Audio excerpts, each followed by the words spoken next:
think this is the first movie review I've ever done where I've met the director. Ooh. Interceptor.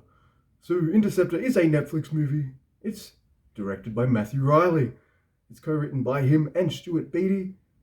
Well, I saw in credits recently. I think he did some Obi-Wans. Anyway, I've met Matthew Riley years ago. I read his books. I've read most of them.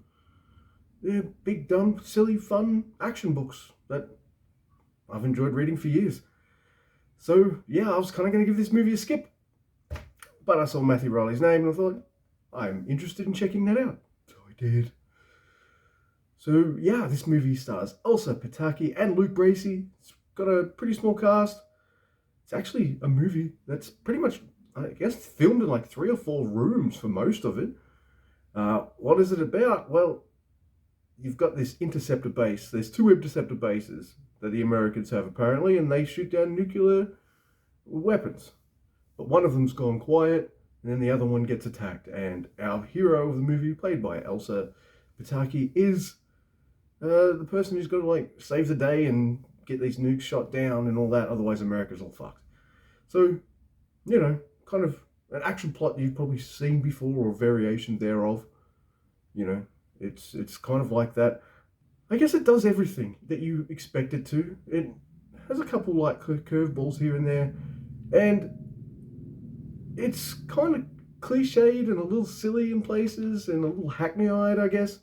But when I was watching this movie, I was thinking like, this movie's okay, but I'd watch a sequel, and B, there's definitely room for improvement.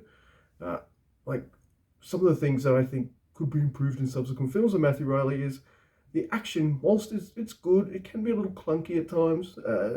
Obviously, it's his first movie. He might never have directed action before and things like that. So, I don't know, I had this really dumb idea that Mr. Riley, when you get Scott Adkins or Michael Jai White on the phone,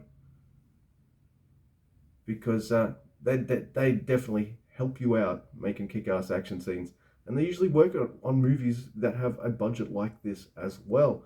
So the action can be kind of clunky, so some of the dialogue, but I can't help but feel like I was impressed with it. It's a B movie, but unlike maybe a lot of the shitty Bruce Willis movies that I watched, which are like B or D grade movies, everyone in this one looks like they're having a good time, they're enjoying their roles, they're having fun and actually trying. Like, I actually sat there and thought, wow, this is not a bad little movie. It's not great, it's not groundbreaking either, but there's definite room for improvement.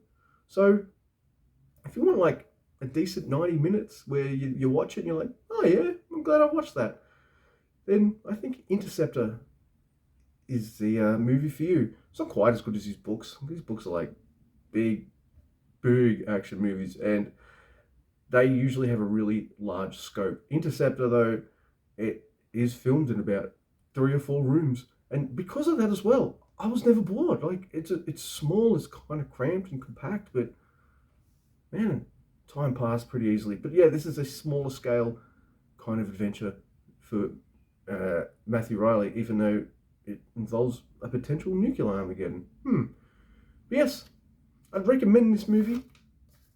But there's room for improvement, and I would like to see a sequel or a follow-up, whatever you decide to do, Mr. Riley. I'm going to give it a 5. It's a strong 5. It's kind of an average movie, but it's a good average movie. Yeah, there's nothing wrong with that sometimes.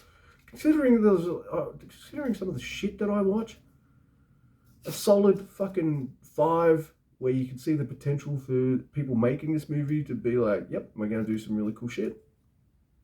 Yeah, I like it. Whew.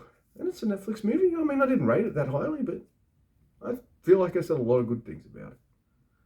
There's one character in this movie that really pissed my wife off, though. And he's this kind of really nerd, Weasley-looking motherfucker who's like, yeah, there's a 14% chance that she'll succeed here. And we're just like, that's too much, man. Just, also, I'm itchy just right here. It happens.